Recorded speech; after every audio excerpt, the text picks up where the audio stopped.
que j'aime, c'est le vécu des objets. Ce que j'aime, c'est me rendre compte qu'ils vont transmettre des choses. Et puis ici, les objets du spectacle vivent, donc je suis heureux d'être ce meneur de troupe qui habite les lieux.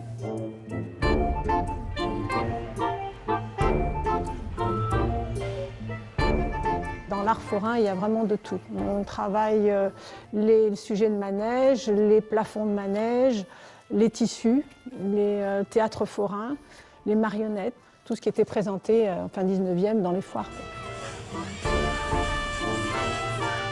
Walt Disney n'a rien inventé. Hein. Il avait dit un jour, je ferai un parc d'attractions. Mais à l'époque, personne ne savait ce que c'était. Mais il a recopié la fête foraine et tous les parcs d'attractions qui existent en ce moment, c'est une copie des traditions des fêtes foraines. À Paris, le musée des Arts Forains, lieu magique et féerique, abrite la plus grande collection d'Europe d'objets forains et du spectacle. Jean-Paul Favant, le créateur de ce musée spectacle, a su rendre à tous ces objets la parole que leur créateur leur avait donnée.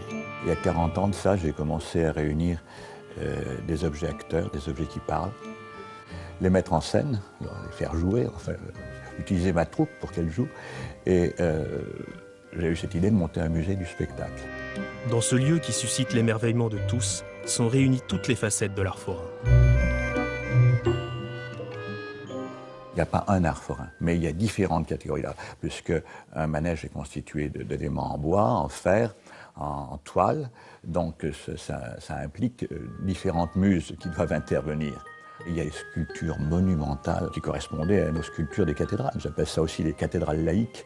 De grands marchés, la foire devient au XVIIIe siècle le lieu du music hall, du sport-spectacle, des manèges et des théâtres mécaniques. La fête foraine est née avec la révolution industrielle. Il y avait d'abord les mécaniques pour pouvoir déplacer les manèges, la vapeur, les mécaniques pour la motricité des manèges. Et regardez ici, je suis heureux de pouvoir montrer une pièce extraordinaire d'un théâtre mécanique. Quand je parle de mes objets acteurs, c'était des objets qui étaient des acteurs. Ils circulaient sur un rail, on voyait les roues tourner et le mouvement. Pour redonner vie aux acteurs de ce musée, il a fallu parfois un long travail de restauration, comme pour ce manège de vélocipède daté de 1897. Le manège de vélo qui est ici, par exemple, a nécessité 20 000 heures de restauration et 18 corps de métiers différents, allant du sellier jusqu'au peintre d'art ou bien au bronzier, pour reprendre tous les éléments et lui redonner sa grandeur d'origine. Le plus emblématique de l'art forain est la figure du cheval de bois, dont nombre de sculpteurs se sont efforcés de rendre l'expressivité, comme le français Gustave Bailleul. Là, je restaure un cheval de Bailleul, et j'en suis à la finition en fait. Il a été nettoyé, on y a passé le scalpel et on a retrouvé des couches anciennes. Et ce cheval-là, on va le garder en fait tel quel. C'est une des plus belles pièces qu'on ait, celle-là. Des animaux sculptés en bois qui témoignent d'une grande adresse tant des créateurs que de leurs restaurateurs. À l'époque, c'était les adultes qui montaient sur les manèges. Voilà.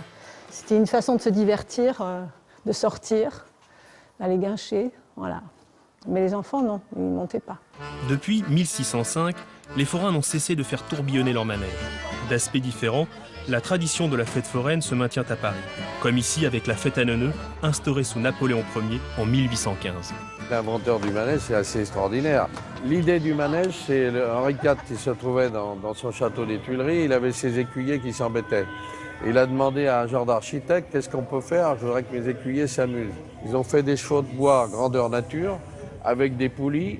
Les forains ont sauté là-dessus, mais ont fait des manèges différents. Ils ont gardé l'idée. Le début du XXe siècle marque un tournant majeur pour la fête foraine. L'explosion de ces manèges, c'est les années 1900 avec l'électricité qui arrive. C'était la fée électrique qui présentait la fête foraine. Donc l'apogée de la fête foraine et de son art et de ses traditions, c'est les années 1900 en France. Et c'est à partir de 1900 que ça a été essaimé dans le monde entier.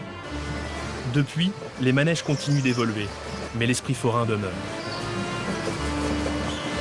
Malgré l'évolution des manèges qui sont devenus des manèges à sensations, plus grands, plus hauts que ce qui existait à l'époque, il y a toujours des artistes qui travaillent avec nous. Les forains aussi sont des artistes. Et je m'aperçois qu'au fil des années, c'est toujours de l'art forain finalement. Non considéré à sa juste valeur, l'art forain recèle pourtant de nombreux chefs-d'œuvre qui contribuent à la richesse du patrimoine. La fête foraine est née avec l'expression « fleurie », en dehors de la ville, ceux qui viennent d'ailleurs. C'est peut-être pour ça qu'on n'a pas trop regardé l'envergure du fait social et le côté, la qualité de ces objets. Les gens commencent à redécouvrir cet art, oui, maintenant. Et pour moi, ça fait vraiment partie de la culture française et européenne notamment. La plus grande satisfaction, c'est qu'à chaque fois qu'on arrive, de voir les sourires des enfants quand ils voient la fête foraine arriver. Pour eux, c'est un univers de rêve qui arrive. Là, il faut continuer.